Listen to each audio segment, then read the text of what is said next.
So I'm going to do a potpourri of things connected to efforts over some years to try to model the large-scale structure of the galactic magnetic field, try to figure out what it is from the data.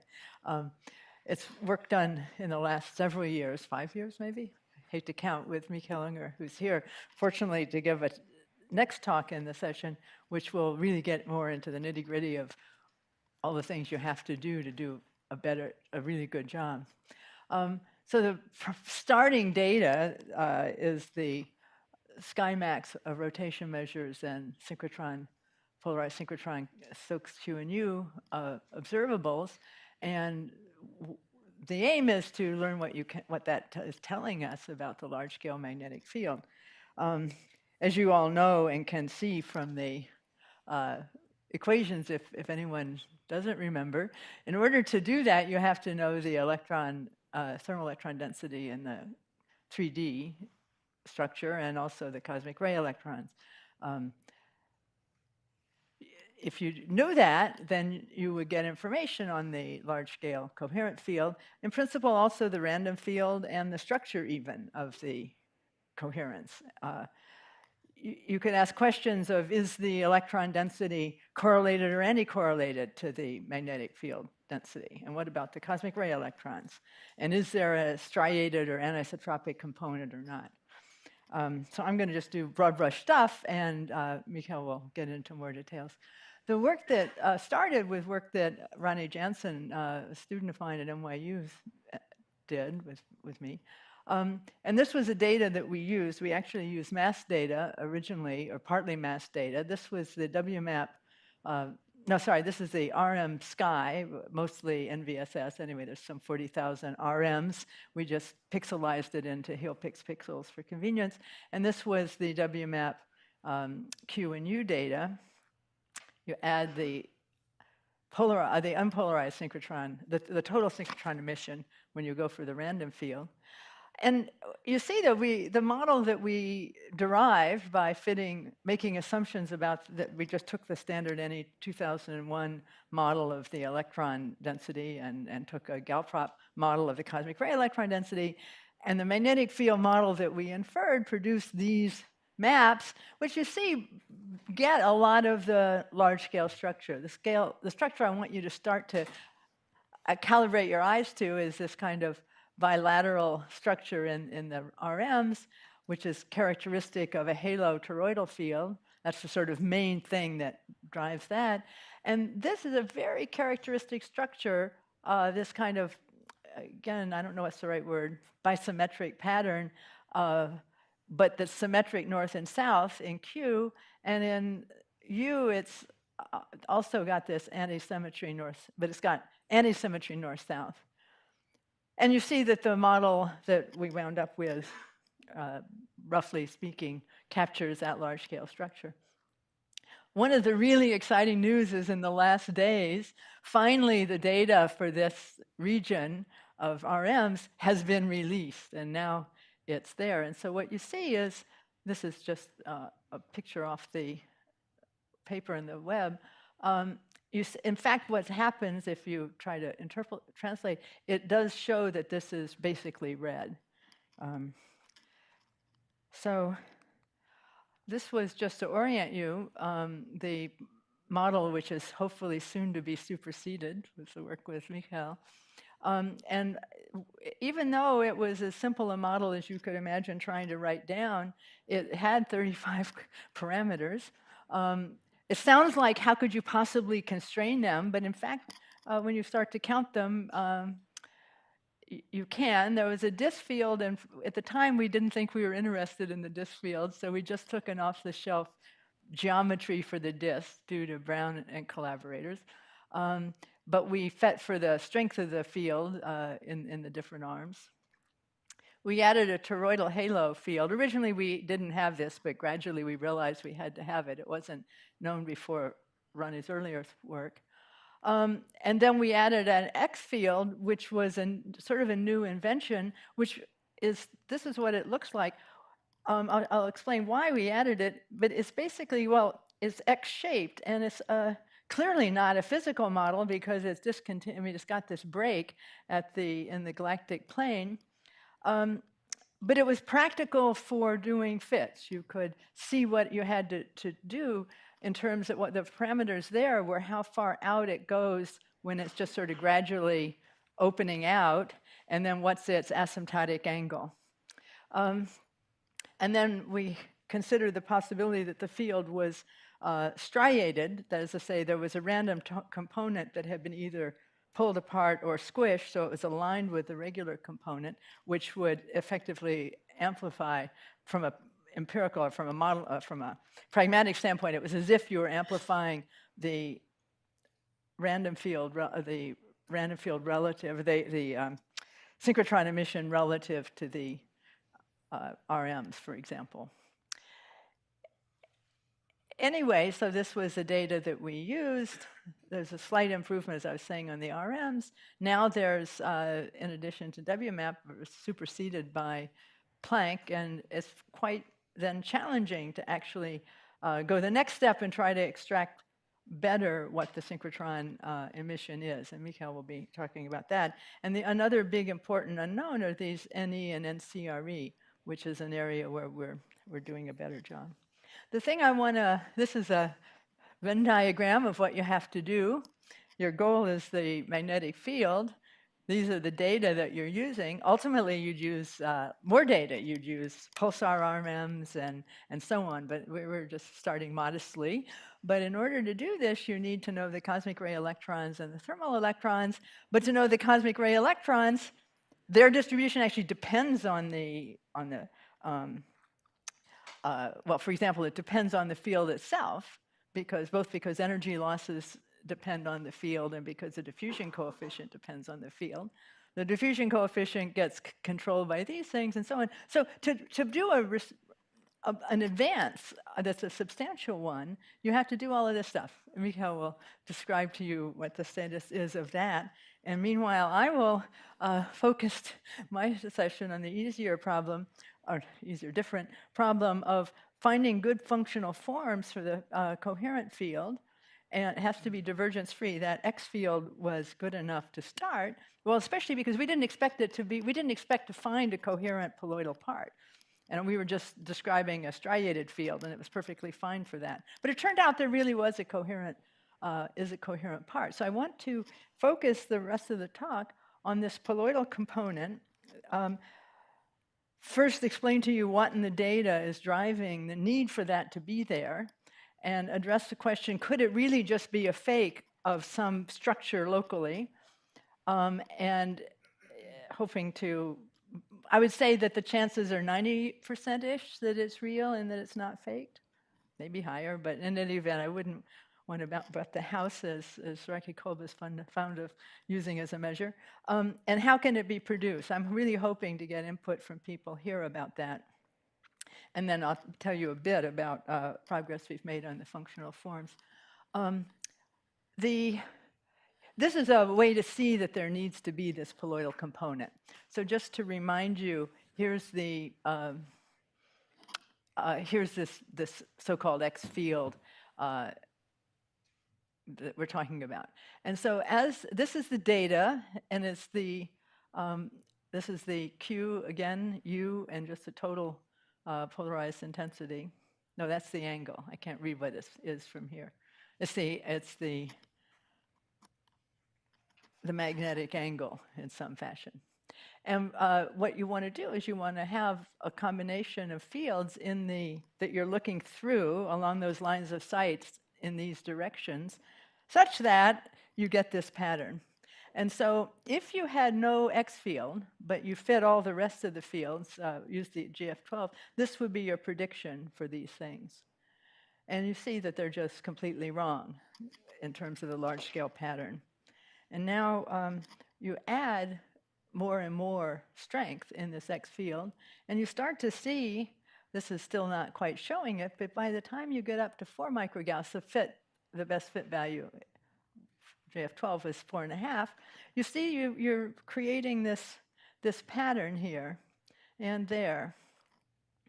If you go higher, you start to sort of do too much good. You destroy the pattern in the middle and so on.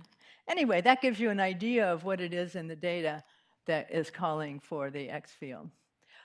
You might say, well, what about the shape of the X field? That looks sort of, do we like that shape? And this is to show you pictures of external galaxies, which was the original reason that we put in an X field.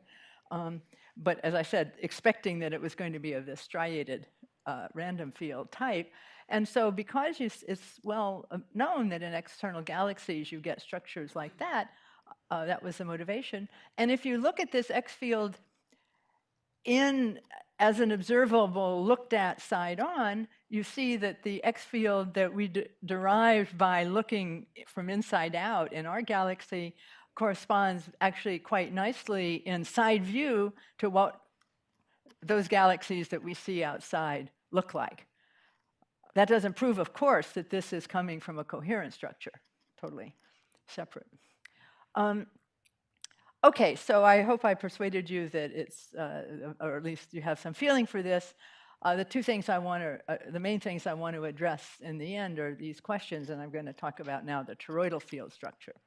So, as I said, or I guess I didn't emphasize it, when you just fit for the toroidal, in this JF12 model, there's a disk field, there's this possible poloidal component, and then in addition, there's a toroidal field in the north and south. And we fit, and we discovered that, Ronnie and I, that the strength of the field was pretty much the same in north and south, but that it was moving in the opposite direction. And even way back then, out of curiosity, I asked myself the question, what would you get if it was produced by differential rotation? And lo and behold, it's got the right sense to be, because we know what direction our galaxy is rotating. And it's got the right sense, and of course that explains roughly why it's the same strength in the top and bottom. So what this slide is about, oh, I jumped the gun. Well, I'm going to talk about, the next slide, I'll talk more about that topic, about where Mikhail and I are taking that. So the one advance that's, I compliment my collaborator for innovating this. This was the model that Ronnie and I used, taking the arms from others. But Mikhail realized that a beautiful way to represent it is in this, what we call a Fourier spiral. And then that gives you a lot of freedom to simultaneously fit for the field strengths and the geometry. Good, thanks. So anyway, that works very well. Other advances we've allowed for the possibility that flux is coming into the disk and out through the halo, but the data doesn't like that. It sort of stays in the disk. We've allowed for a warp and flare in the disk. That doesn't do much. We've tried different geometries of the X field. This is pictures looking sideways instead of that really sharp one. And so I'm very much eager to get input and suggestions for what functional forms to use more generally. This is what I was jumping ahead to. It's very beautiful when you actually put in, you rotate you start with the poloidal field that fits, and then you rotate it, assuming infinite conductivity. Then you get an expression, and then the only parameter that would be left is essentially how long it rotated. Of course, what's really going on physically is that there's a tendency to be rotated from the differential rotation to produce this azimuthal field, and that's, I assume, restored against the magnetic diffusivity, which got set to 0 here. And so the time scale is a way of simply representing it. In the next phase, we're going to, and this is again something for which input will be most welcome, what's a good model of this diffusivity parameter as a function of radius? In any event, if you do this procedure just to get started with a constant diffusivity, this is the halo field, the toroidal halo field you come up with. That was a toroidal halo field that we got in JF12. And in fact, this is equally good fit. And so far, we haven't even used any of this geometry. So what you see is basically to me, it really hangs together very beautifully physically, that's essentially what's producing this toroidal halo structure. The very last thing, quickly I'll say, there's an important question of could we be faked out by local things. And one way to do that is to look at simulations, which people are getting more and more refined, and tomorrow morning we'll hear about that. But in any event, this is an example of looking from different views in one of the illustrious MHD simulations. One of the striking things is that there's not very much observer-to-observer variation. The important thing to take away, and I'm going to be really interested in the talk tomorrow morning, they're very far off. They're far off by a factor of 100 in the RMs because they're both way too strong in the magnetic field, the coherent magnetic field, and much larger in the electron density. And they also, none of the simulations so far produce a large-scale halo. This is another example showing how the simulations aren't producing that.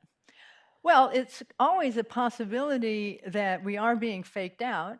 On the other hand, it's also a possibility the simulations haven't yet been refined well enough. So we could say, how could the colloidal field be formed? I was going to draw a picture myself, but there's this thing that comes with Keynote, which I was able to play around with. You're supposed to imagine that these are two colliding galaxies.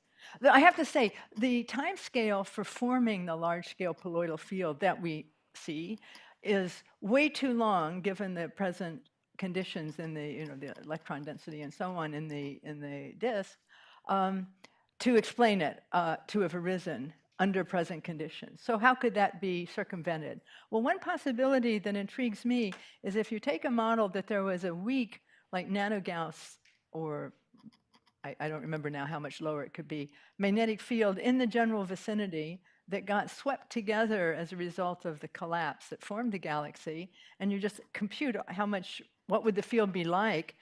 It's very much like the field we see, so that's a possibility.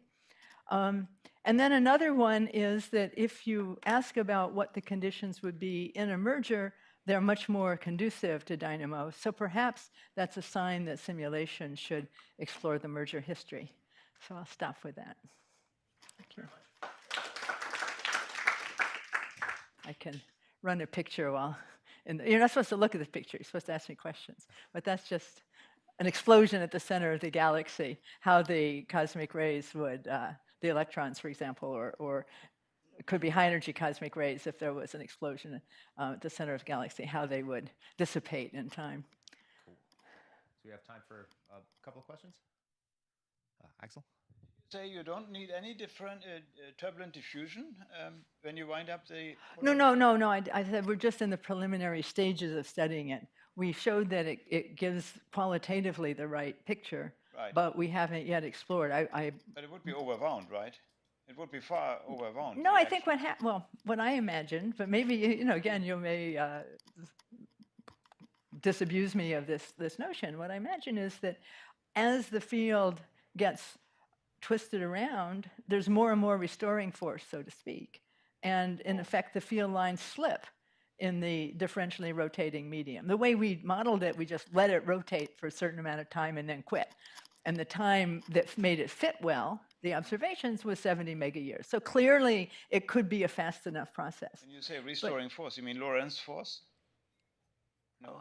Well, talking about microscopically, I think I would agree with you, but one might describe it differently in MHD terms. So for instance, a step that seems a natural next step is to try to come up with some sort of parameterization of what the diffusivity would be as a function of radius and height, have some idea, which we're looking forward to input from this audience, of what would be a reasonable value for it to be, and see.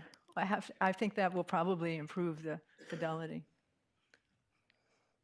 Alex? Is magnetic model to test, in fact, because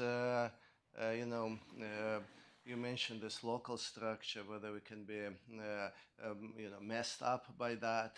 And what we've been doing recently, and I hope to give you some flavor of what we are doing tomorrow, is a three-dimensional structure of magnetic field can be obtained using synchrotron polarization gradient using Faraday depolarization. I'm looking forward to And that. Yeah. this would be really interesting, especially because you have these predictions. So, well, we'll find out tomorrow, but some probes are much more useful for the near region, and that could help us understand to what extent the local environment could be creating this apparent large-scale field. Okay. Great. Well, thanks We very actually much. have a question from the web. Oh, I'm going to try my best here. This is from Stephen Hackstein. Do you think that the palladial magnetic field is restricted to the disk only, or may it also extend into the halo of the galaxy? Oh, I'm so sorry I didn't make that clear. No, it's extremely extended. In fact, think of the magnetic field, of the dipole field of the Earth, for example, or of the apple. The apples are well known to have magnetic dipole fields. Anyway, they are very extended, and this one, its field strength drops only slowly vertically. And so it's quite significant even at 3 kiloparsecs. It's almost as big in the center of the galaxy as it is in the very center of the galaxy. It's several microgauss. So specifically by poloidal field, I meant a large-scale field. In our case, it comes from north to south, and it's more or less squeezed in the middle in some slightly hourglassy way. So he also states, is there any observational evidence in external galaxies, or do some of these theories that produce a palladial predict that? There's a picture that I made of the external galaxies. I'm having trouble make it backspace after those big files for the movies. In any event, I guess, wait, it was this way. This picture. This shows these external galaxies for which there's strong evidence for observationally. These lines, these little bars, are sticks, are essentially the inferred directions of the field of external galaxies. And you see all of them have, at quite distances from the galactic plane, they have a component. Now, the thing that was interesting for having invented our model is you might have thought that because our field model has it sort of most concentrated in the center and then spreading, you might have thought, well, that's not what we're seeing. But in fact, in projection, that is what it looks like in the observables. And so, indeed, I would say other galaxies show us, at the minimum, there's that structure at least at a striated level. Whether those galaxies have a coherent orientation like ours does, ours definitely does have this coherent orientation. The only question is, still in my mind, is there some way, some local thing could fake it? Of course, you can always fake it, but it seems to be extremely contrived, as far as I've been able to see. That question was from Anne, and she has a second question that says, can we how move on to the- sensitive I think we need is to the move on. fit to different electron density models? That'll be discussed in the next talk a Okay. little bit. No more questions over the webinar at this time. Great. Thanks, Fox. Not that you really Very good. plan to talk about it. 1, 2. All right, our next speaker is Mikhail Unger, who's going to talk about improved constraints in the structure of the galactic random field. Take it away. So thanks for having me here. So I will now, Glennis was covering mostly this coherent field, and I will now speak about how we try to infer the random magnetic field component. And so like where we are taking off is what has been done by Ronnie and Glennis in 2012. So what you're trying to do is, again, you make up some global model of the random component of the magnetic field. And this time, what you're trying to describe is the sky map of the synchrotron intensity, the total synchrotron intensity, not the polarized one. So this model back then, so here you see the comparison between the random disk that was modeled and the coherent one that we've heard before from Glennis. So there was a disk component with different arm strength, and then a halo component, which was just modeled as Gaussian height and an exponential in radius. And you can already see, or like, well, that's at least my intuition, that there's some funny things going on. For instance, you have one arm who has like at the reference radius 37 microgauss, which is a lot, yeah. And what you think is happening is, so here is the sun. This is this very strong arm that got modeled. So this was basically driven to get the total intensity described here in the fan region, which is probably not, well, this extension of this arm, but must be a local feature. And I think evidence is that it's beyond the Perseus arm. So we are trying now to improve on that. And the first thing we looked at now, since Planck came out later, so how does this new data look like? So here you see the sky maps, so the 9-year WMAP base model versus the Planck map, the Q and U polarized intensity and the total intensity. So you can see that here, like, and here shown these are differences now in microkelvin. So you see that there's some calibration issues, maybe in the Planck data, but for sure in the galactic plane, they have order 1 differences here. But now, for the purpose of this talk, what is most strikingly, I'm sorry. This is year 3 data. So I think this should have been better now. Actually, what I'm not talking about, the intensity has not changed by much. Yeah. So if you now compare the intensities between what WMAP derived and this is what we tuned the random field from, and what Planck derived. So this is a huge difference. So here, this is another ratio which goes in the galactic plane up to a factor of 20. Yeah. So you might wonder what's happening here. Well, the thing is that this is like nobody measures really the synchrotron emission at these frequencies at several tens of gigahertz. But these are all data products. So they are deriving this by having a lot of foreground subtraction. So this was the model that was done here in WMAP. So they had free emission. Then everything was dominated by synchrotron. And then, well, at higher frequencies, which we don't care, there comes the dust. This you can do. So if you do this, you can basically derive the synchrotron spectral index from the data itself because you measured at several frequencies. However, if you think that there's an additional component with this anomalous microwave emission, aka spinning dust, and then you can see here in this range that there's so much components that you cannot disentangle them anymore from the data alone. So what Planck then had to do is that they had to assume a spectral index for the synchrotron, and that's how they were then able to disentangle these. And then, of course, the synchrotron ends up much lower because then the intensity here is mostly determined by this spinning dust component. And if you look closer, because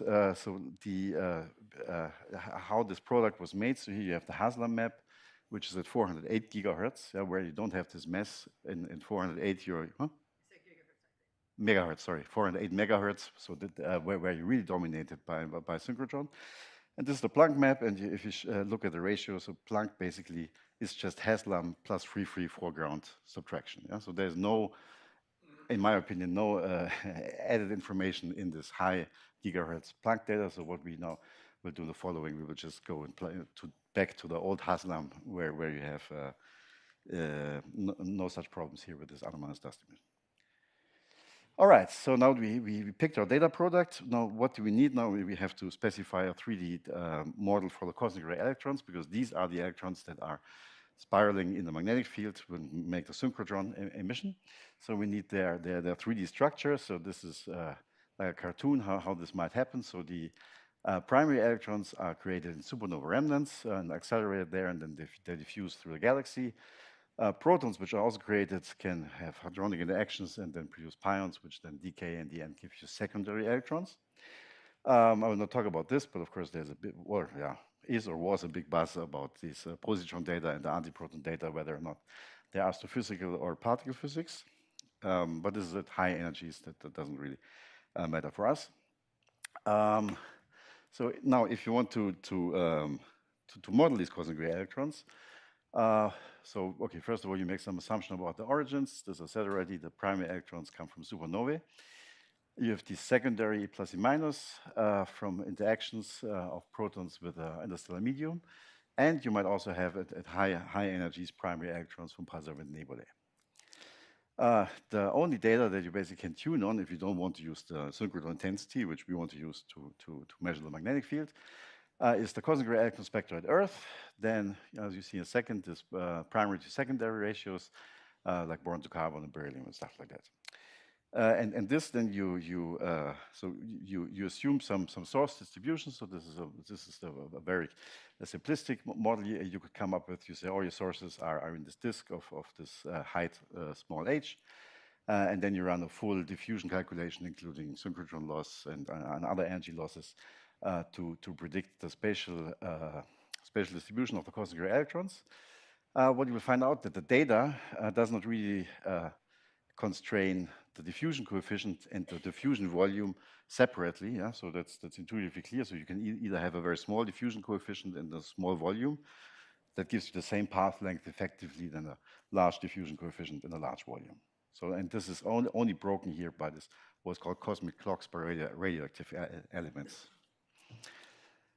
Okay, so ideally, because the galactic magnetic field causes the diffusion, we would actually like to fit these both together, yeah, make a diffusion model based on a random field.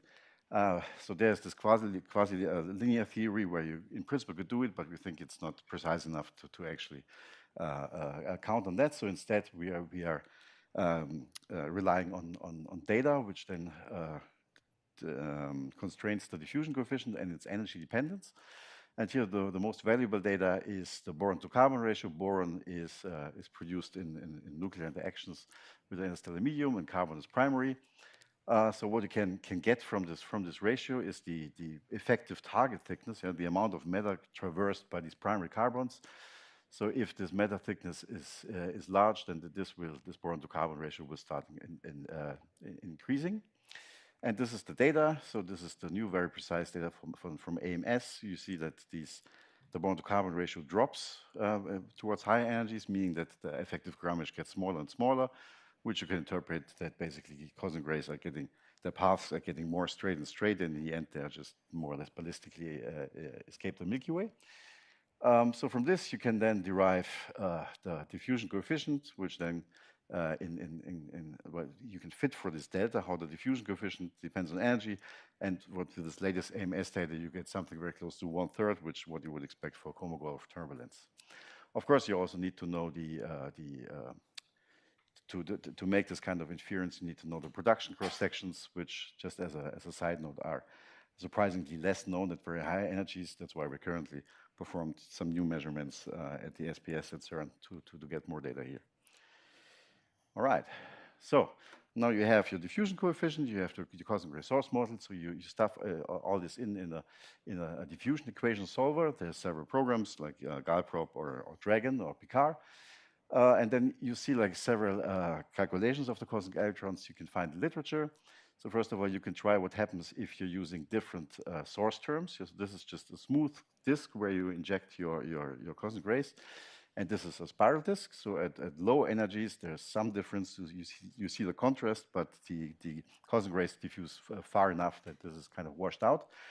At very high energies, because the cooling is so strong, you can see then that this really makes a difference. Yeah, and then it really is important if you're here or in an arm. Yeah. So luckily for our purpose, we are like more in the GeV range for this synchrotron emission. This is not very important, but somewhat. Then, and this is the most troublesome, there's this ambiguity between height and diffusion coefficient. So if you choose a small diffusion volume or a large diffusion volume, which currently cannot be distinguished from the data, you will then have the cosmic rays obviously transported high up in the above the plane or not. And then if you want to model the synchrotron emission from this region, you correspondingly need less or more magnetic field to describe it. So this is currently an unresolved problem. So we are currently improving on this modeling of the cosmic ray electrons. So one really cool thing is that now we have this super precise data from AMS here at these energies. Voyager just left the heliosphere, so we have actually no data outside of the heliosphere. And so AMS is in the heliosphere, obviously. Yes. So you see here that at the low energies, so you have the effective potential that changes the energy of the cosmic rays. So this is the same fit. So this is the fit outside of the heliosphere, and then here with a heliospheric potential. And you can describe the AMS data up down here to the very high energies of Hess. What we're doing now, we are doing 3 types of different diffusion coefficient fitted to boron carbon with different. One has convection, the other one has a exponential decay of the diffusion coefficient with height. Yeah, so we make these variations to check how important is the energy dependence at low energies of the diffusion coefficient. Then for the energy loss, it's not only that you have to self-consistently put in the magnetic field you're fitting for, because this very same magnetic field will cool your electrons. You also need the interstellar radiation field, because the energy density of photons and the magnetic field is about the same, so you lose the same amount of energy from synchrotron and from inverse Compton in a galactic disk. Yeah? So this needs to put in from somewhere external. You need to try several source distributions, and then once you plug in your 3D magnetic field, you can then predict the synchrotron emission at 408 and to 22 gigahertz. So this is then here, for instance, if you calculate this, the effective power law index between the two. Yeah, so you see that there's like a 0.1 variation. Sorry for the small scale, 0.1 variation on the sky of this power law index. Right. And then once you have this, so the most important ingredient here was now to get several flavors of cosmic electrons. Then you can start fitting the data. So also here we did some improvement with respect to 2012 fits. So our model now is, so what we really want to model is the intensity that comes from the random field. We don't care so much about the intensity that comes from the coherent field, yeah, because this we just take from the data. So this is the polarized intensity. Now, given the polarization fraction, around like 70%, you can say that the total intensity, yeah, is the sum of the one from the random field, some free emission here in the galactic plane, and then this coherent one. If you add them all together, this is your model prediction, which you then can compare to the data. And so this is some very preliminary where we just had a symmetric spiral and some a Gaussian halo field. You see then this is the Haslam intensity, and this is our model. And again, this is very preliminary, but you see that in this way you can really get to a very nice agreement between data and your model, and make a really next step in the modeling of this galactic random field. All right, what's written here? Perfect. Okay, so as an outlook, so now once we're finished with our random field model, and there will not be just one, because all these ingredients are under constraints, so we will have a range of values that we allow for. It would be really nice to test this with the fluctuations of the RMs, which they are also obviously depending on the random field. But not only on the random field strength, they also depend on the coherence length. So if you have a very small coherence length, you will, in the line of sight integral, you will average over many flips. Yeah, so you get small fluctuations in the RM. And if it's a large coherence length, then you will have larger fluctuations. So this is the data, which has not yet been cleaned up. So we are in the process of cleaning up. So there's in this RM data, there's a lot of these NVSS measurements with just 2 frequencies. And then you have this ambiguities you need to correct for. But what you see is that, as I just said, that if you take now here for the JF12 coherent field with different coherence length, obviously you get different RM fluctuations, which do not resemble very much what is in the data. What you show here, these are stripes in different longitude bins with different colors shown here, like this A, B, C, D, and A. So for sure, this small coherence length does not describe the data at all, and this one slightly better, but also not very perfect. One thing that's missing here, so maybe they should not describe it yet, because this has only the random field, but not the NE fluctuations. So first of all, I think we've seen this morning this big power law on the sky. So the thermal electrons fluctuate themselves. So this has to be propagated into the sigma RM. And there's further complications that one needs to decide or understand what is the correlation between the magnetic field and the thermal electrons. They could be either anticorrelated if this is dominated by pressure equilibrium between magnetic pressure and gas pressure. But there could also be a correlation if there's compression going on, then you compress the thermal electrons at the same time and increase the magnetic field. So these are open problems for this RM study, and I think my time is over, so I stop again here with this different ingredients, where soon we hope to get an improved magnetic field modeling. Thank you.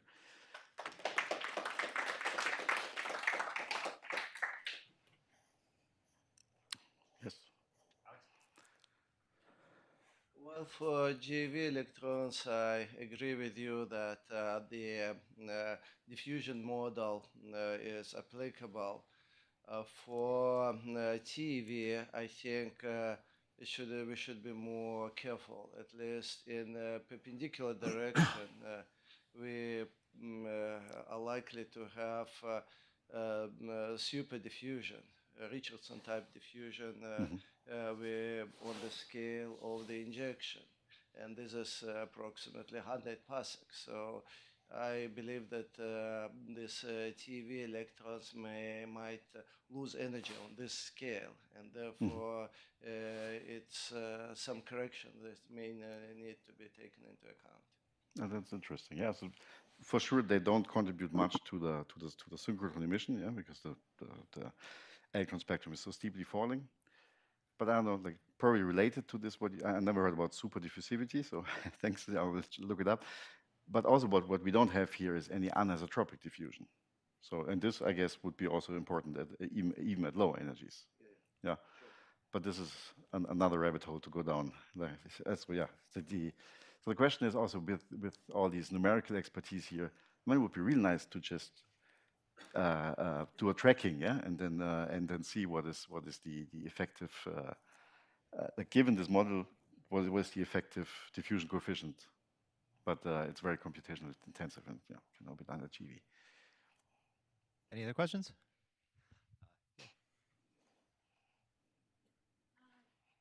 So first, I agree that we derived the diffusion coefficients of cosmic rays based on tacit model MHD turbulence. I think it's interesting to apply that to in comparison with observations. Another is you mentioned the rotation measure fluctuations. If you compare it with emission measure fluctuations, with what fluctuations? Sorry, with Emission measure. emission Emission measure measure, yeah, fluctuations, yes. and then it can help to tell whether this rotation measure fluctuations, including correlation lengths, it can come from the correlation length of the density fluctuations, and it's much smaller than the magnetic field scale. So you say like if like this is basically what is shown here, right? So well, like emission measure would be WAM, for instance, here. So you say if I plug this into my simulation, I would find that this does not contribute a lot to the RM fluctuations. This is what you expect? There are observations showing the rotation measure fluctuations, emission measure fluctuations, and they have similar spectral slope, and which is consistent with not this density spectra, but shallow density spectra, which has the small correlation scale compared to this large correlation scale. Okay, thank you. Any other questions? We have a question for the webinar. Great. This question is from Anne. And has a question. I have a question about random fields. Perhaps I missed something. In reality, there's probably a range of scales. How should I understand the definition of your coherence length in this context? So the coherence length is basically comes from the inner and outer scale of the fluctuations. So what we're fitting for is the RMS strength of the total RMS strength of the B fluctuations. The coherence length then has kind of a, if you want, Kolmogorov type of idea behind it, that you have several, that you have a power spectrum of different like modes in K-space. So I'm not sure if this answers the question. But there's the overall strength that causes the synchrotron emission, and the coherence length depends on the inner and outer scale of the turbulence. Like you're referring to here, it's more or less the maximum scale of the random. This length is the outer scale? Yes, that's correct. For Kolmogorov, it's the outer scale divided by 5, if the inner scale is very small. And She says, okay, she understands. Yeah. Well, thank you very much. This is super interesting. I hate cutting people off. Next up, we have Ethan Vishniak, who's going to talk about the origin of large-scale magnetic fields. Thank you. Okay. I have to apologize in advance because I didn't cull my slides enough, so I'm just going to skip things at random. And like I said, I apologize. So I thought I'd start by showing a picture of a nearby star with magnetic activity all over it. The question I'm trying to address in this talk is how you get large-scale magnetic fields, which is to say magnetic fields on the scale of the system, like the dipole field and the large-scale toroidal field of the sun. In the context of astrophysical objects, this usually occurs with a lot of small-scale structure at the same time, which I will not worry about too much. The large-scale dynamo problem, in an abstract sense, is something we worry about in stars and galaxies, accretion disks, planets. It's ubiquitous. And computational simulations of the process are difficult, challenging, and occasionally disappointing. It's a hard problem just to solve by brute force. Now, there's a cartoon which people like to invoke, and I've stolen this one. But the idea is that when you're trying to explain a large-scale magnetic field with turbulence, you start out imagining that you have a large-scale magnetic field. And I like to have a weapon in my hand. So you start out imagining you have a large-scale magnetic field, and you have differential rotation, which winds it up and winds it up. And if you just look at the toroidal component, you get these rings. But at the same time, there's some systematic physical bias in the turbulence, which tends to make these rings into right or left-handed spirals, depending on where they are. And then you wave your hands and say reconnection 3 times really fast, and you end up either reinforcing or diminishing the large-scale poloidal field that you start with. So we imagine this is a 2-step process, shear plus the creation of these spiral lines. But of course, it all happens at the same time. Now, the problem with this is that there's a fraudulent thing hidden in it. This part, going from here to here, is a fake. It's easy to imagine this step if you imagine that all the field lines are like little tiny threads and you just do whatever you want. But if you instead envision them as being like, I don't know, rubber bands or tubes or something with finite size, and then you picture how it is that you do something to it, you find that this is extremely problematic. It's like, here, I have this cord here, which I've just disrupted. I apologize to whoever's it is. But if I scramble it and twist it around, I can do so easily by moving the ends, but it's almost impossible to do it just by moving the middle. Okay, so the point is, just by moving a cord of finite thickness, you invest all kinds of energy in balancing the twisting on the largest scales with twisting on smaller scales. In terms of equations, so I was trained as an astronomer, so I have a aversion to equations. But in most astrophysical fluids, approximately the electric field is minus V cross B. The induction equation has this simple form. And there are small resistive terms, which we will assume that their exact form is irrelevant. They're infinitesimal. They're not zero because you can break flux freezing, but they're small. So the traditional way of doing this is to invoke mean field dynamo theory. You divide the velocity field up into a large-scale piece and a small-scale piece. So for a star, that's like rotation and differential rotation is a large-scale piece, and the turbulence and the convection is the small-scale piece. This is the large-scale magnetic field and the small-scale magnetic field. And if you want to see the evolution of the large-scale magnetic field, you have these pieces, advection of the large-scale field, stretching of the large-scale field, and then you have a coherent electric field due to mysterious correlations in the eddies. And then you have to calculate that mysterious V cross B. And the way to do this was first pointed out by Bouquet, and people have since screwed this up in various ways, but it's a very simple idea, which is that you balance the random decorrelation of those pieces with the time derivative of the systematic time derivative of V cross B, and then you can estimate this as the correlation time times the time derivative.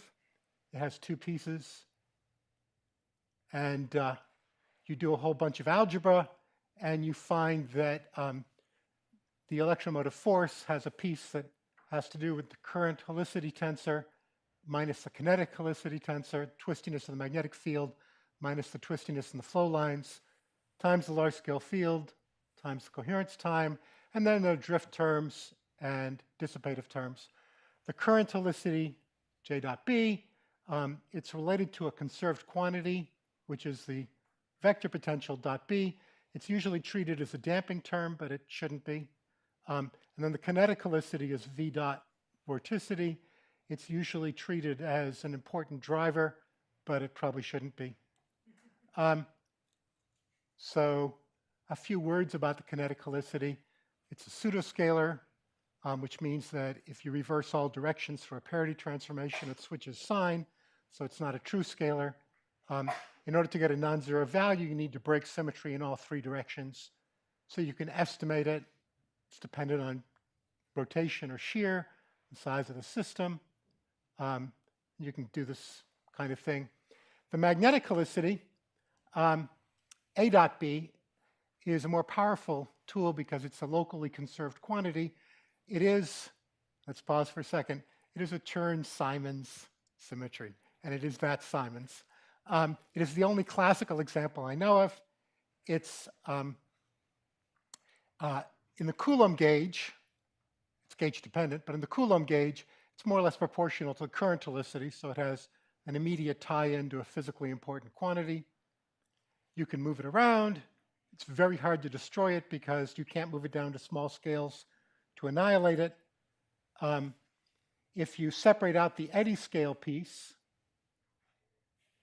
then you get a conservation equation for it, which has a term corresponding to moving the magnetic helicity between scales. And the reason that's cool is because the electromotive force here, which corresponds to moving it between scales in the direction of the large-scale magnetic field, is the piece you need to drive a dynamo. So transferring magnetic helicity between scales is driving the dynamo.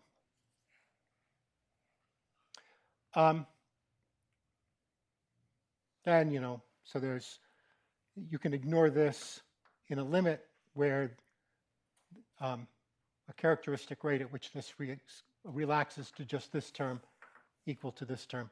And this is the flux of eddy scale twistiness. There's a famous result, which is now more than 20 years old, which is that if you just set the systematic flux of eddy scale twistiness to 0, which would be the simplest assumption, you turn off the dynamo. So Gruzhinov and Diamond pointed this out, and it kills kinematic dynamo theory. So worrying about magnetic helicity, the first effect is that kinematic dynamos will not get you to a strong large-scale field. Now, it shouldn't be 0. You can define it, a little messy. You can estimate it by balancing its systematic growth with turbulent decorrelation. You can either calculate it exactly, well, just leading order under certain assumptions, but you can also get a fair ways just by saying dimensionally, it looks like this, v squared times b squared, either the shear or the rotation times correlation times squared times eddy shape factors, which are at most 1 and can be small, depending. So for example, in a rapidly rotating star, turbulence is very anisotropic and the shape factor is small. This is a pseudovector, which is to say if you turn all directions around, it does not change sign. And in a thin disk, it points along the vertical axis. So for example, a galaxy will be ejecting magnetic helicity of opposite signs on opposite sides of the disk, which can help drive a large-scale colloidal field, maybe. In other cases, like stars, when rotation and shear are weak, this current will be in the local direction of shear and rotation, or if they're different, some weighted sum. Strong anisotropy can make it point in other directions. So, first of all, why is this important? You can look at this and ask for this generic magnetic helicity current, how long it takes for this term to be more important than the environmentally imposed kinetic helicity term. The answer is 1 eddy turnover time, which means that generally speaking, there never is anything such thing as a kinematic dynamo in a realistic astrophysical system. So we can ignore kinetic helicity. If you want to ask, suppose you have some flux, how do you relate that to V cross B? Well, this has to do with various projection effects. But basically, there are some components which are preserved, which have to do with dissipation and drift. But it's the divergence of the magnetic helicity flux times terms which are proportional to 1 over the large scale field gives you V cross B. So what that tells you is that when the large scale magnetic field is weak, this thing will drive a dynamo very rapidly. And it will slow down as the large scale field becomes strong. Or to put that in other terms, the growth rate for the dynamo is proportional to the small scale random field over the large scale field.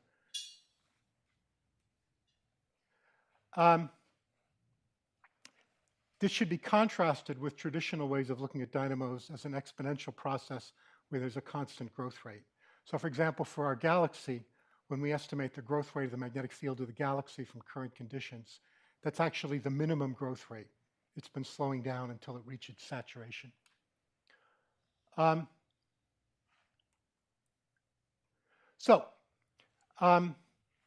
losing track of time. Okay, I'll speed up. So the third effect of the magnetic helicity is that you can make a large-scale dynamo work this way, but it's not like a traditional dynamo. It goes fast and it slows down as the large-scale field grows. Forget about the MRI. So I don't have a stellar model available. We can imagine a dynamo in a box. And just imagine for a second a star is like a box. You have some shear, some rotation. You can drive a magnetic helicity current in the box. The field will grow, the thing will slow down, and eventually the growth rate will be balanced by the dissipation rate. The dissipation rate doesn't change with time, so it slows down, gives you a saturation, and you can estimate, therefore, the saturation strength of the toroidal magnetic field. And when rotation is slow, you get an expression which is proportional to something like the geometric mean of shear and rotation. Buoyancy changes this slightly, but not in an important way. If things become strong, then the geometric shape factors become enormous, and you end up being proportional to what's basically the convective velocity in the star or the box times the shear over the rotation. That's going to be in rough equirotation with the turbulent energy density. And so moving right along, stars. Here we go. These are slow rotators. Here's magnetic activity. It should be going roughly as the square of the rotation rate, which is what it's doing, and then it saturates at rapid rotation. This is not the X-ray activity, but the actual field strengths measured by Zeeman broadening of the infrared lines, and we see the same effect. So generically, this kind of dynamo correctly explains the way stars behave, magnetic fields behave in stars. I'm going to skip this. Let me just say, if magnetic helicity conservation is important, this is a challenge for a lot of codes, many of which do not conserve magnetic helicity very well. Obviously, with high enough resolution, you will conserve magnetic helicity, no question about it. Spectral codes do better generically than grid-based codes, but you need magnetic helicity to be conserved on the timescale of your dynamo, and that turns out to be very difficult for MRI simulations and not easy for many others that people rely on. So this is an important test. It's an important flaw in many simulations. I'm not sure what to recommend. I've thought a little bit about it, and people can ask me afterwards. summary, if we just ignore kinetocolicity, we get a really nice qualitative dynamo, which explains how stellar magnetic fields work. And we can ignore the whole no-go theorem proposed by Gruzhinov and Diamond. Gives a reasonable qualitative explanation for MRI dynamos and disks, their numerical problems. And by the way, it will give you a very rapid growth of galactic magnetic fields early in the universe because it's not an exponential process, it's much faster. And kinematic dynamos are irrelevant. Okay, I'm done. Thank you very much. We have time for several questions. Dick? Title of your talk was the origin of large-scale magnetic fields, but what you talked about was the growth of large-scale magnetic fields. Do you have any comment about the origin of the seed fields? Yeah, so obviously what seed fields you have for a given object depends on its early history. The problem is cleanest for galaxies because their natural processes probably involve very small initial fields. I say probably because you can imagine physics in the early universe which would change that answer. But if we stick to conventional physics, then the seed field for galaxies is many orders of magnitude below current. And the only plausible way of getting there is that you get seed fields not directly from the large-scale seed fields that you got, but from the small-scale dynamo generating eddy-scale fields, and then the long wavelength tail of that, plus stretching by differential rotation of the galaxies, gets you in a fairly short time up to about 10 to the minus 7 Gauss. So only a factor of 30 or so below. And that remaining gap can easily be closed by this kind of dynamo. So of all those many orders of magnitude, most of them are probably not a large-scale dynamo problem, I'd have to say. Other quick. Axel? You say that many codes do not conserve magnetic helicity. That I could imagine could be true of the people who are running codes with so-called no explicit viscosity, so they have no control over the actual viscosity or turbulent diffusivity. Has anybody actually been able to quantify that? I mean, I know, for example, for pencil code simulations, there's really no problem. But that's also because we advance the vector potential. For us, it's easy to actually monitor the magnetic helicity.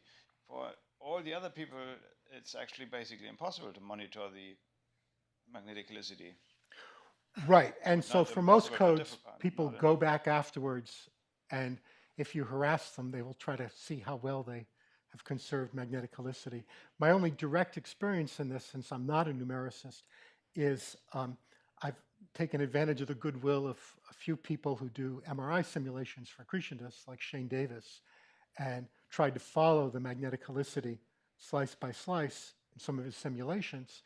And by and large, what happens is that the simulations tend to have high states and low states in the magnetic field. And when you're close to the high state, the typical resolution of the code is such that it's not doing too badly. But in the low state,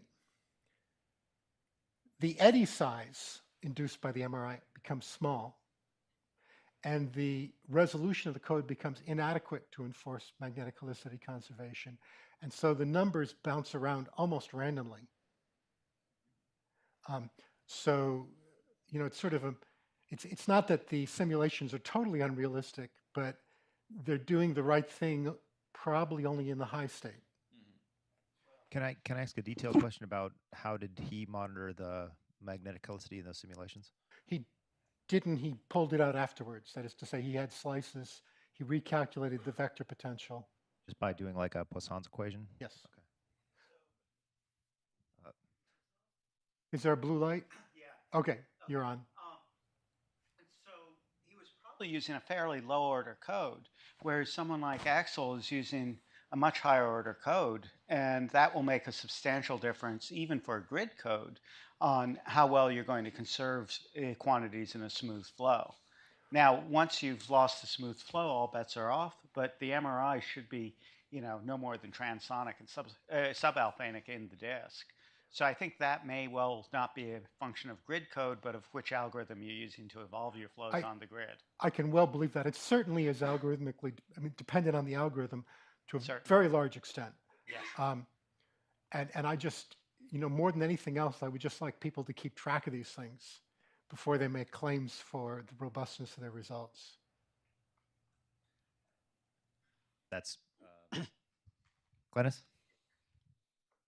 Talk about whether there's a preference for different geometries. So, for instance, in a star, they're not, as I understood the sun, it's not poloidal very much. It's mostly quadrupolar and complicated stuff. Would you see a reason why, for instance, in our galaxy, it would be more simply a, what's the word for the simplest? It's like a dipole, except that it's not. Octopole? Multipole? Like No. It's got the topology of a dipole, but it's not got the geometry of a dipole. It's more spread out. It's not compressed like a dipole is. But so what's the name of that? I'm not sure. In any event, I've been calling. Okay, fine, great. So I'll call it dipolar. Dipolish. But it's not a perfect. Anyway, so my question is not to mess around.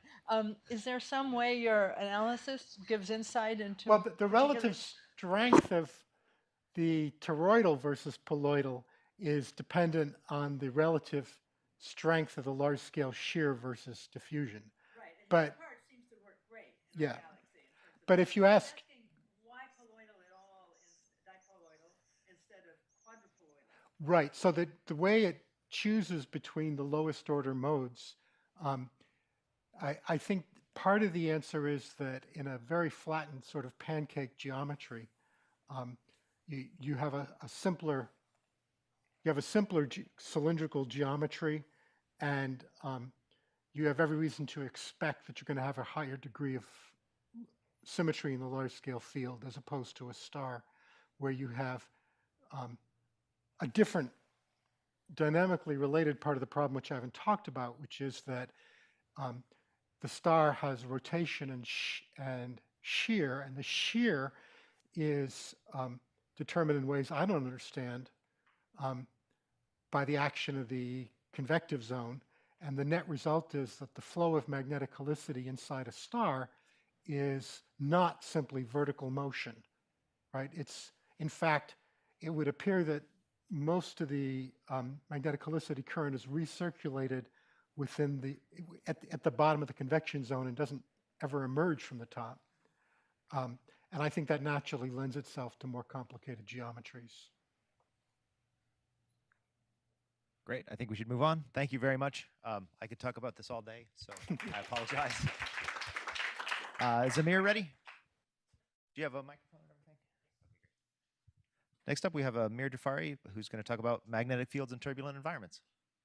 Thank you very much. Thank you. Okay, I'll be talking about magnetic reconnection, not about any particular model of magnetic reconnection.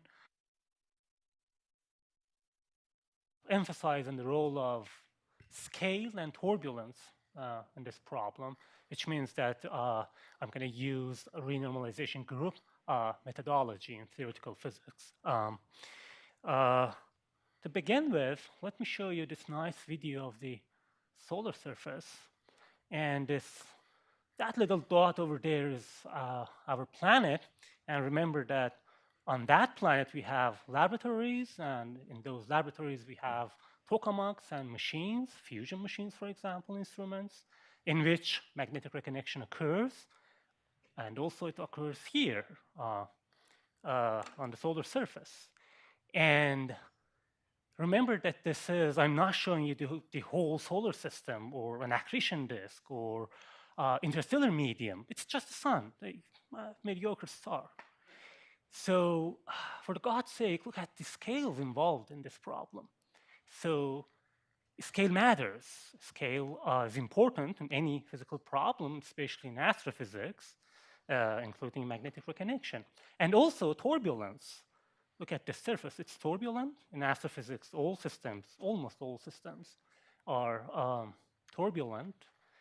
So In short, scale and turbulence are important in this problem.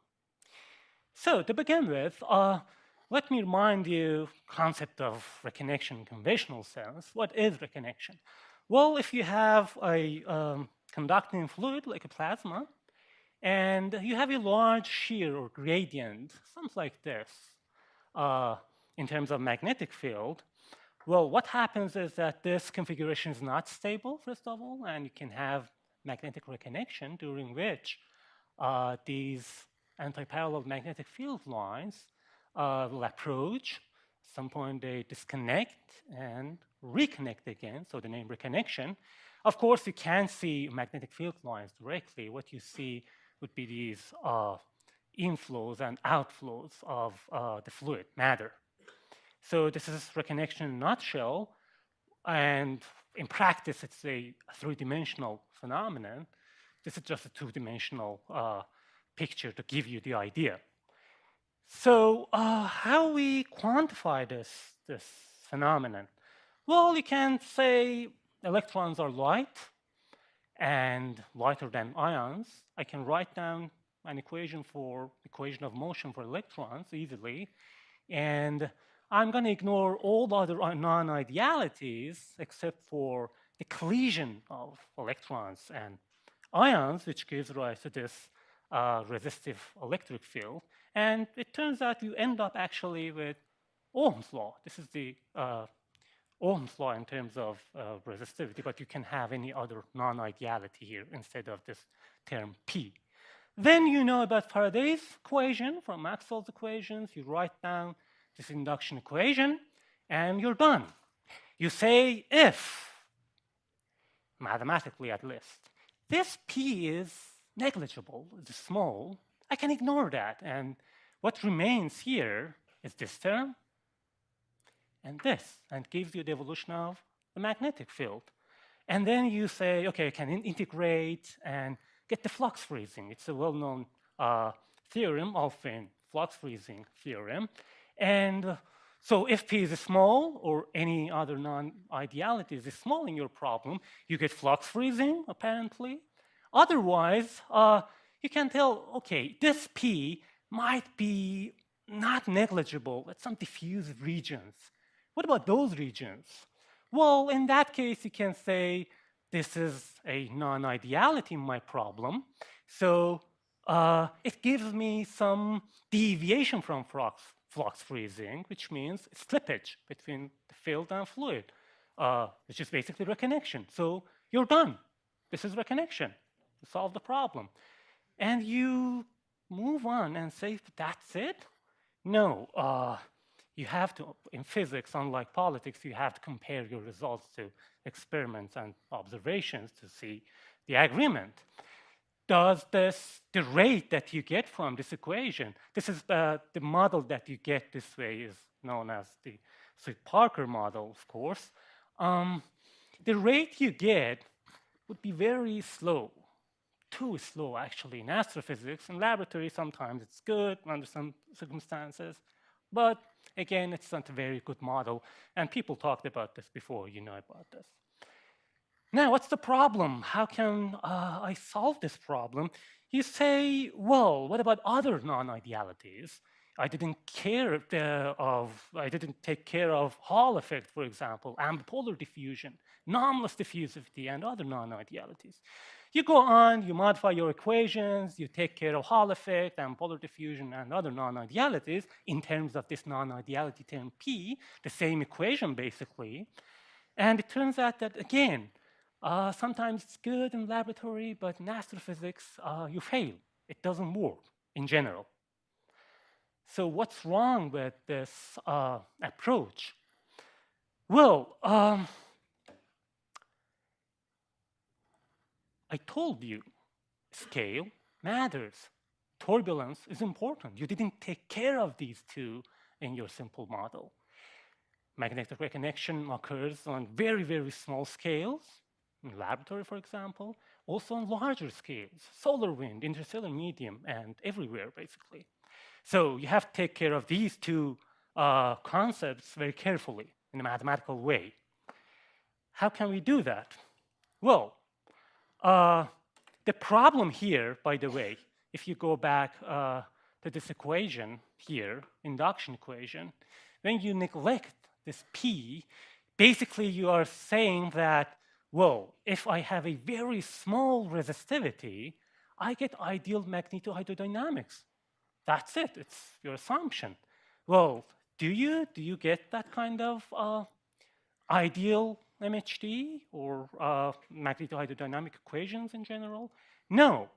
It turns out that mathematically, when you have very small, before getting to MHD, even in hydrodynamics, when you have very small viscosity, it doesn't mean that you have ideal hydrodynamics and ideal equations, because very small viscosity means that you have a very large Reynolds number, and your solutions can be unstable, which means turbulence physically.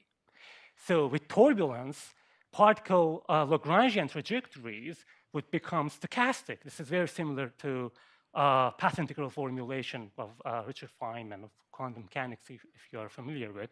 If not, it doesn't matter. It means that you don't have any unique path trajectory for any particle, any fluid element in that case. In MHD as well, when you have very small resistivity and viscosity, your solutions of MHD equations might be unstable. You're going to have turbulence then, and it means that you have large Reynolds number, large magnetic Reynolds number, again, stochastic trajectories, and MHD equations would become singular. What it means that the very concept of taking derivative would be meaningless. You can't take derivative in that way because velocity field, magnetic field, electric field would be singular fields. So you can't take derivative of these quantities in a normal way. So physically, it means that magnetic field itself would become stochastic. So magnetic field lines in this regime, turbulent regime, don't have a persistent identity at any scale, even at very small scales below the resistive scale. If you look at one field line, magnetic field line, at some instant of time, the next instant, next moment, it's gone. It doesn't have any persistent identity. So it means that, and it's true on all scales, which means that flux freezing is gone. The original magnetic flux freezing. Magnetic field is not frozen into plasma in this regime. Just forget about flux freezing in its conventional sense, which is a very well-established concept in theoretical physics and magnetohydrodynamics, but overlooked by many people. Now, how can we take care of this problem of scale and turbulence? Well, look at this nice landscape. It's beautiful. And look at these clouds. What you see here, of course, are a bunch of clouds. And as a physicist, you can say, okay, I can assign a velocity field to each cloud here. Each cloud moves with some velocity. But if you go put on your glasses or get on a plane and take a closer look, what you will see is that small jiggly-wiggly motion at smaller scales. And if you even closer, you see finer structure, finer and finer details, and more details, finer structure, finer velocity field. So it's not only this large scale velocity field, you have also these components, these fine-grained velocity field. So this also happens in other fields of physics. For example, if you take an electron in quantum mechanics, look at it, it's a particle, right? But if you go to higher energies, which means smaller scales, you're going to see a cloud of virtual particles, vacuum polarization in QED. So it happens in other fields like quantum chromodynamics and condensed matter physics. But anyhow, the concept here is that when you play with this scale, physics remains the same. For example, here, this is a nice picture of Jupiter. And you see the beautiful turbulent environment, the atmosphere of Jupiter. This is the fine-grained picture. You have access to more information, more details. This is the coarse grained. You are avoiding, little jiggly motions here. You don't have access to them. So it means that you are coarse graining velocity field, which can be done mathematically by multiplying the velocity field by a rapidly decaying kernel G, depending on the scale you are talking about, and integrate. That gives you the coarse-grained velocity field. You can do the same thing, of course, with magnetic field, electric field, all equations in MHD. So it turns out that, of course, you're going to need some mathematical rules, some conditions for this kernel and the process of coarse graining, but I'm not going to go into details. They're simple and straightforward. But physically, what it means is that the coarse-grained velocity field or magnetic field, whatever, a vector field or a scalar quantity, at scale L, for example, for the velocity field, it means that you have a parcel of length L, and this VL is the velocity that parcel moves with. This is the concept, the physical concept behind coarse graining. And as I said, this is basically the idea behind renormalization group methodology, which gives you the mathematical approach to change your scale when you look at your system, any physical system, and how that changing scale would affect your problem. Anyway, this is, in our case, actually, we can do it just by coarse graining, and the idea is that physics doesn't change, actually. With your eyesight, obviously. This is the idea. Next, in MHD, in our problem, magnetic reconnection, you have this induction equation, this non-ideal term, you coarse-grain the equation, and you get a coarse-grained version. This is, for example, in QED, people call this normalized equation. This is called Bayer equation because it's not coarse-grained. This is the fine-grained version. It means that, in this case, this non-ideality derives reconnection, the slippage between fluid and field at small scales. You were right about this non-ideal term on small scales. It's the driving force behind reconnection. But when you look at this equation and compare this term, this new nonlinear term, which is given by this expression, and compare it to this non-ideality, you see that this term is negligible at larger scales. It's gone. It's very small. So it means that in a coarse-grained version, you have to look at this non-linear term, and you can ignore the non-ideality. This is the point here. Now, I'm going to give you an example here. It's a numerical simulation. It's an incompressible homogeneous MHD simulation. If you are interested, you can find more details in this paper here. It's coming from Johns Hopkins turbulence database. Obviously, here you can see a reconnection event. Why? Because you can compare to this cartoon I already showed you, and here you have almost the same thing because you can identify this symmetric reconnection. You can see, of course, a large-scale current sheet, not shown here. And you can identify outflows along magnetic field lines and also inflows. So it is basically reconnection. It's not voodoo judo. It's not magic. It's the same concept. But there are differences. One difference is electric field. This picture on the left shows the different components of electric field. For example, the red curve is this ohmic electric field as a non-ideality. At smaller scales, which means fine-grained picture, mathematically, this is large. This is driving magnetic reconnection.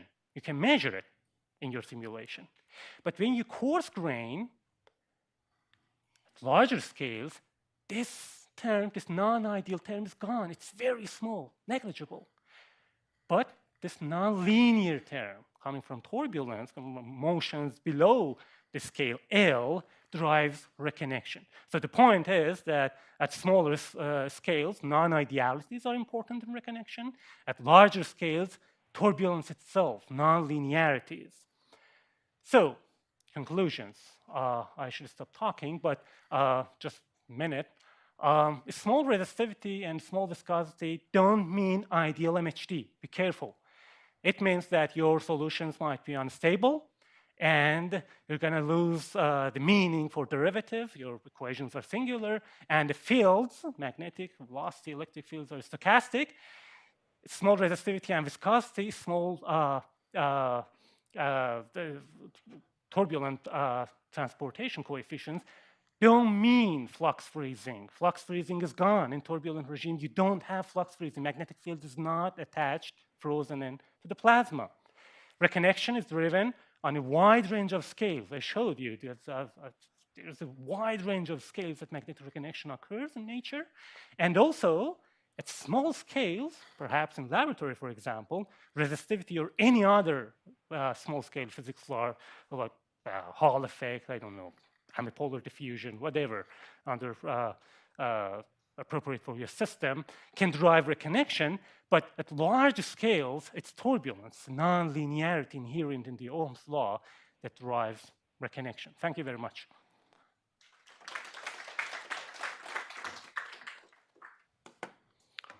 Thank you very much. That's super interesting. Blakeslee? Yeah, I'm just wondering if there is a transition between, you talked about like a turbulent regime and then the non-ideal effects. Is there a transition, and is that transition somehow related to the properties of the large-scale field wandering, or what's your view on that? Well, a short answer is that when you look at the small, well, you have the coarse grain in your equations, and your question is, what's the transition between fine-grained version of these equations, for example, in MHD, and large coarse-grained version and the same equations? What happens is that this term that I show, where's R? This term, this is the nonlinearity coming from when you coarse grain, it appears in your equations. When you go to smaller scales in turbulence, it's going to get larger and larger. At some point, for example, below the initial range, when you have the viscous scale, this RL would be comparable to this. So at the transition, non-idealities and non-linearities are of the same order. So this way you transition from coarse-grained or fine-grained or vice versa. So like the growth timescale from the nonlinear terms is large compared to like diffusive timescales from the small scale physics? It depends on which scale you mean, and that viscous scale? Your A to J. That's your resistive scale, right? Yeah. So when that is no longer sufficient to damp out nonlinear terms, that's when the transition happens. Is that right? Yeah.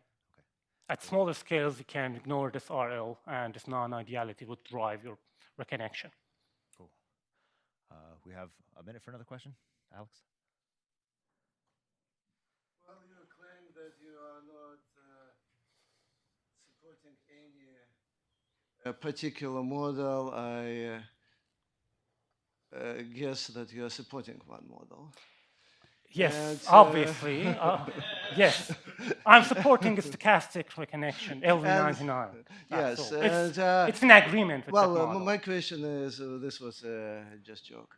My question is it easy to distinguish the situations when plasma effects are important, like, for example, in magnetosphere, from the cases when plasma effects probably are subdominant, like I believe at least in the interstellar media, probably in the solar wind.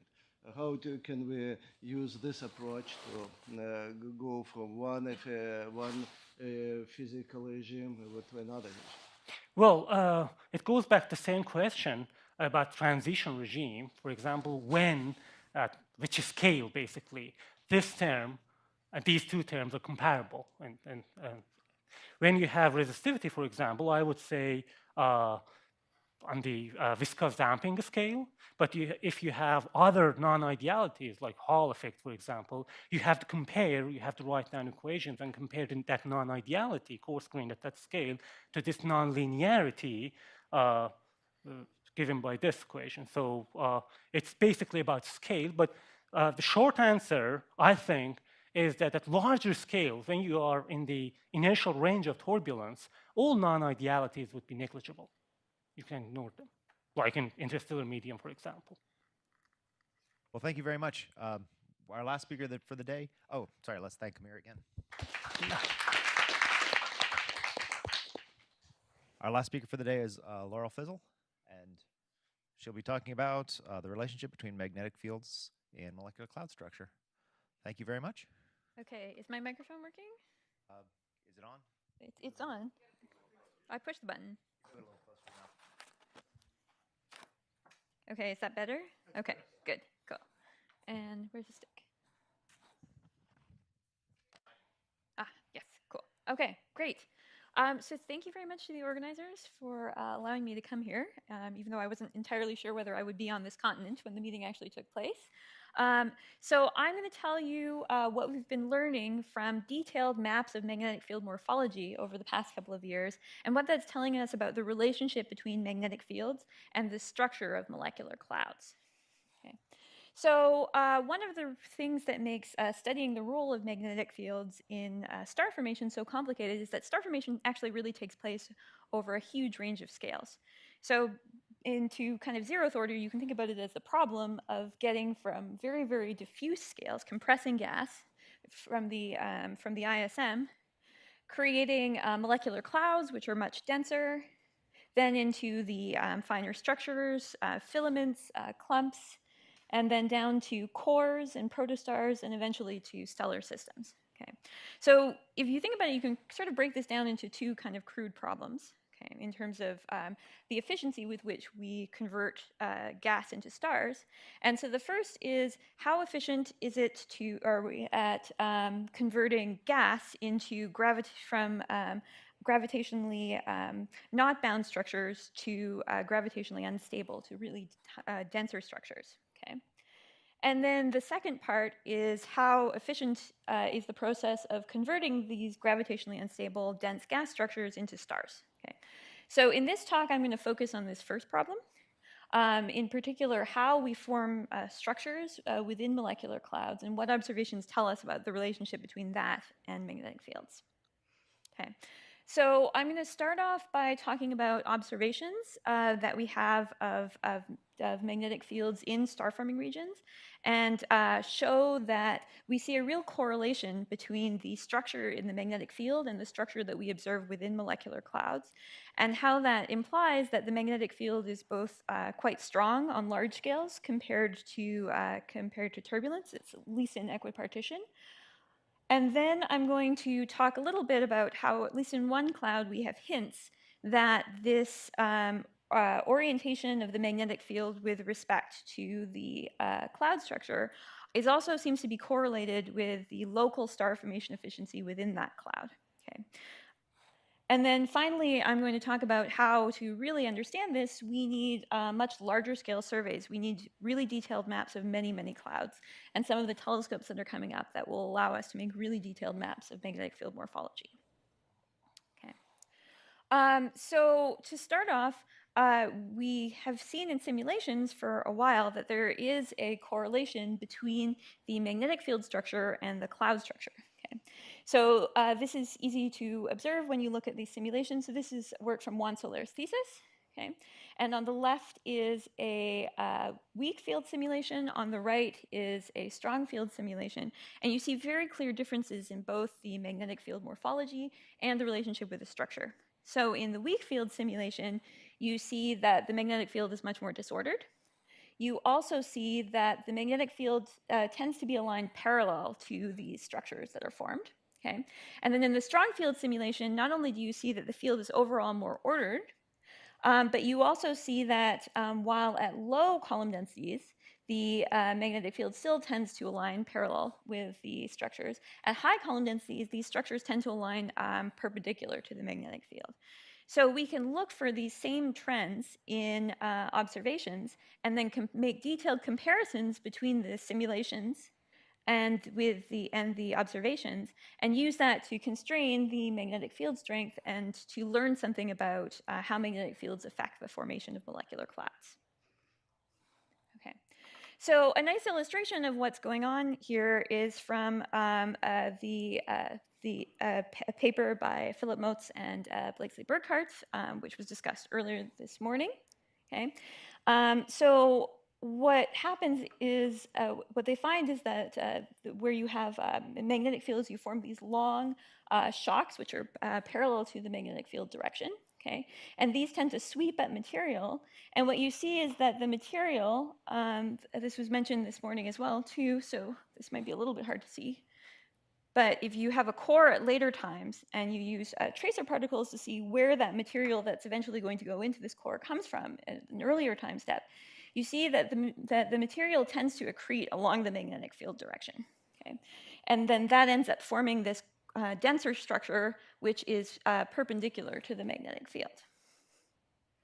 And so by a crude analogy, you can sort of think of the magnetic field as kind of acting as like the guardrails on a water slide or something like that, right? It's not setting the, it's not driving the motion, but what it's doing is it's adding kind of a potential energy barrier to keep the material from moving in the direction perpendicular to the magnetic field lines. Hopefully no shocks form in this. Yeah. Okay, so if we want to actually test to see whether, yeah. When you say that they form shocks parallel to the field, you mean they're moving parallel to the field. So the shock sheet is perpendicular, but the shock normal is parallel. I think that's right. Do you, Philip and Blakesley, do you want to comment on that? Yeah, that's great. Okay. All right. So we can actually test this with observations and compare to what we're seeing in simulations by making really detailed maps of magnetic fields through dust polarization. So dust polarization, because dust grains align with respect to the magnetic field, we can use their polarization to map out the magnetic field morphology. Okay, and so we can look at this in different regions. There have been a lot of really great advances in polarimetry in recent years. So there are new polarimeters like POL2 on JCMT and the new HOT Plus polarimeter. And then, of course, Planck has observed the whole sky. The problem is Planck has fairly coarse resolution, and these other polarimeters are really still limited by the atmosphere. So, for example, a single Planck beam is larger than this entire map with SOFIA or with HOT Plus. Okay. So if we want to look at large-scale structure of molecular clouds, then really Planck is a good place to start. Okay. So this was done by the Planck collaboration, where what they did is at every point in the cloud, they used the gradient of the column density field, and then they compare that to the local magnetic field orientation that they infer from polarization. Okay.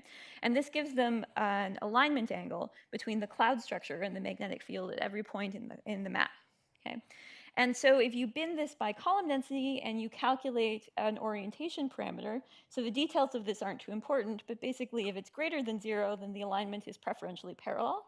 If it's less than 0, then it's preferentially perpendicular. Then what you see is that most of these clouds, in fact, in all of them, there's a trend of decreasing relative orientation parameter. That is that at the lowest column densities, they tend to be the most parallel. And then this relative orientation decreases and becomes more random. And in most clouds, it actually crosses over to perpendicular, okay, at high column densities. So if you sort of combine all of these observations, that's what these gray points are in the backgrounds. This is a slightly different parameter.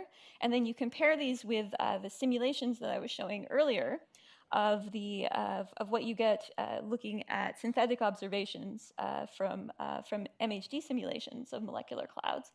You see that the weak field scenario really can't reproduce this change from parallel to perpendicular, or even crossing to no preferred orientation, which is at 0. Okay? These observations are much more consistent with either intermediate field strength, which is where the magnetic field is roughly in equipartition with turbulence, or the strong field case, where the magnetic field is stronger than turbulence. Okay. So the Planck observations, Planck really only had the resolution to do this for the very nearest clouds, which tend to be quite low mass. Okay. So we can do better, and by building a new polarimeter, which operates from the stratosphere. Okay, so this is the view that you get from a stratospheric telescope. So you can really see the advantage, which is that you're basically above more than 95% of the 99.5% of the atmosphere. Okay, so this is the blast pole telescope that I and Giles have worked on a lot over the past couple of years. Okay, it has still fairly coarse resolution, so 1 arc minutes, but really we had to smooth to more like 2.5 arc minute resolution, but that's still 4 times better than Planck. Okay, and this allows us to actually map out more distant giant molecular clouds, which are more representative of where more stars form. Okay, so this is the region that we made the best map of. This is the Vela C giant molecular cloud. It's very cold. It's very young. It's in early stages. I can't read that. Okay. Okay. All right. Sounds good. Okay. And so here is our map of the magnetic field morphology.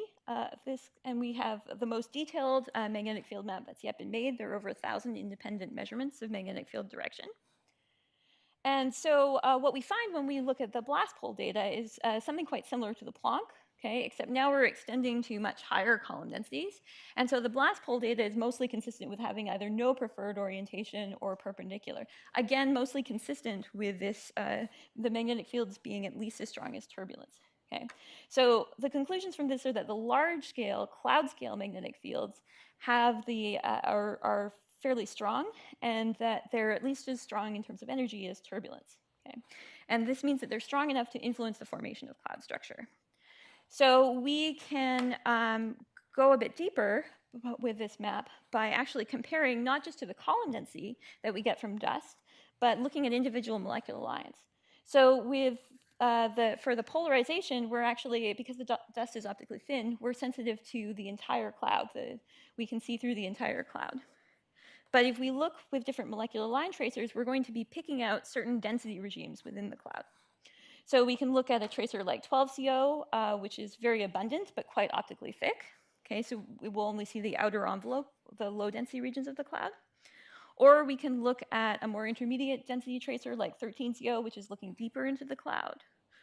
Or we can look at tracers which are really only excited in the higher density regions, which are really isolating the higher density regions within the cloud. So we looked at 9 different molecular lines, each tracing different regimes, density regimes with a MOPR telescope, and compared that with the blast pole results. So here's what the maps look like. Okay, you can see the 12CO, you really don't see much of a filamentary structure. You're mostly just seeing the envelope, whereas some of these higher density tracers like HNC or N2H+, you see a lot more of the filamentary structure. And what we find is that you get very different relative orientations for these different molecules. So the 12CO, which is tracing the lowest density material, is very parallel to the magnetic field. Whereas some of these other tracers, for instance, like ammonia or these higher density tracers, they tend to be perpendicular. So what we're seeing is, if we translate this into a rough estimate for density, we see that this actually corresponds to a change in relative orientation with density. So low density material tends to align parallel to the magnetic field, whereas high density material tends to align preferentially perpendicular to the magnetic field. Okay, and this crossover seems to happen somewhere around 1,000, although there's a lot of uncertainty. Okay. Okay. So what this is telling us is that the large-scale magnetic field not only dictates the or influences the structures in the low-density regions of the cloud, but it actually seems to be correlated with the structures of the much higher density regions, which are on much smaller scales than the magnetic field that we're actually probing. Okay.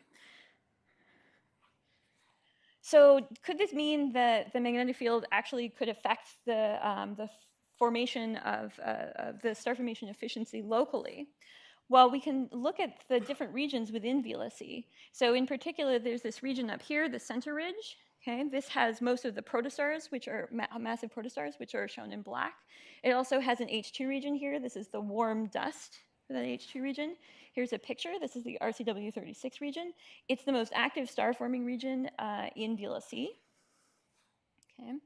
And if we look at this relative orientation, we see that the center ridge, so this region with the highest star formation activity, has a very different structure than any of the other regions. So it's very perpendicular in almost all of the tracers, and even the 12CO is still not very parallel. Okay. All right. So what could be happening? One possible explanation is that if the cloud formed, so we know that that these regions probably formed from converging flows. Okay, if those flows were aligned preferentially parallel to the magnetic field, then they would have been more efficient at forming dense gas. Whereas if the flows were aligned with a significant offset to the magnetic field, they could have been less efficient at forming dense gas because they had to move across the magnetic field lines. So it's possible that that could be what we're seeing in this center ridge region, but we really need to observe a lot more clouds and see if this is actually something that's consistent with in many different regions. Okay. So to do this, we've been building BLAST TNG. So this is the next generation BLAST. It will have a 10 times increase in mapping speed, 5 times increase in resolution, and a much longer flight time. Okay, and we were hoping to fly it this past winter. That's actually, I was just in Antarctica a week ago. This is about as close as we got. This is BLAST TNG on the launch pad. And unfortunately, the winds picked up. This was our last launch attempt before the stratospheric wind patterns broke down. So BLAST TNG is currently strapped down and waiting for us to return in Antarctica. And so we should be able to fly this in December 2019. And then just to finish, we also have a number of proposed satellites which could make even more detailed maps of even larger numbers of clouds. So that's something to look into, and if you're interested in that, please come talk to me. And so I'll just guess I'll just leave at my conclusions and take questions. Thank you. Thanks very much. Mark? Star formation efficiency, let me urge you to be a bit more quantitative, because, I mean, saying, all right, there's active star formation here, what I would consider convincing evidence for some effective magnetic fields on star formation efficiency is if you can show epsilon FF is systematically different. All right, what I mean is that, right, denser stuff forms stars faster. That's no surprise. Denser stuff has a shorter dynamical time. So to zeroth order, it seems to me like you could just explain your result as, well, all right, both magnetic geometry and star formation rate are correlated with density, and that's the underlying variable, and there's no physical relationship whatsoever. They're just both correlated with density. Okay. So if you want to, have you looked at specifically epsilon FF and its dependence on magnetic fields? So we have looked at the column density PDF, right, which is related, but we haven't actually quantified epsilon FF. So the column density, that center ridge region does have much more of a pronounced column density tail, power law tail at high N.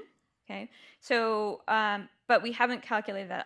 I think I agree with you. I'm not saying necessarily that the magnetic fields are supporting or influencing the star formation. I'm saying that the geometry of the field with respect to the formation flows may have affected how much dense gas you were able to form. Okay, it's only one cloud, and we need to look at this in a lot more clouds. Right, I just want you to be very careful about. I have seen a huge number of papers over the years saying blah causes efficient star formation when the correct statement of the observational result is blah is correlated with density and stars form faster in denser gas. Right, so I think that goes back to what I said at the beginning, right? There's sort of the question of how efficiently do you form dense gravitationally unstable gas? And then there's the question of how efficiently can you convert that into stars, right? And so this would be the first scenario. This is saying that you can more efficiently create dense gas. Okay. Yeah. Other questions? You?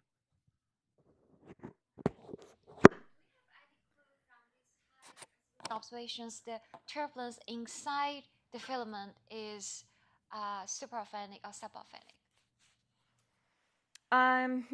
From the polarization observations, I would say that we don't have that because I don't think the blast pole data, this cloud is at like a kiloparsec. And the blast pole data can't resolve the filaments so far. With the new blast telescope, we should actually be able to resolve these filamentary structures, and so we might be able to say something. And there are also other telescopes that have higher resolution that should be available soon that will be able to tell us more about the magnetic fields within filaments. Yeah. Alex? I have some concerns with your theoretical picture that you showed with this converging flows. The cartoon I made in 10 minutes on the plane? I don't like converging flows idea at all, but it's not the reason why I'm asking it. You know, the main assumption in this picture is that you have, you know, stable, fixed magnetic fields, and you move your clouds. And in fact, what we are having in a realistic situation, exactly because we have turbulent eye connection, we have these mixing motions, which are acting perpendicular to magnetic field. Magnetic field is turbulent, and therefore it explains, and Xiao did the work on that, how you can create this low contrast filaments along magnetic field. So I agree with you, but that's a lot harder to draw in a PowerPoint cartoon. Okay. And the other thing is that you must have some kind of converging flows, right? Like that's how you accrete the material, right? Well, it might not be as simple and laminar as what I drew in that simple cartoon. But if the flows are aligned with respect to the magnetic field, that's going to affect the properties of, for instance, like the shocks that form. Yeah, these are the big eddies which have their magnetic field, and this when these eddies interact, you create on these intersections the flows where, yes, you can accumulate material. Okay. All right. I think we should cut it off there. I want to thank Laura and everyone else in this session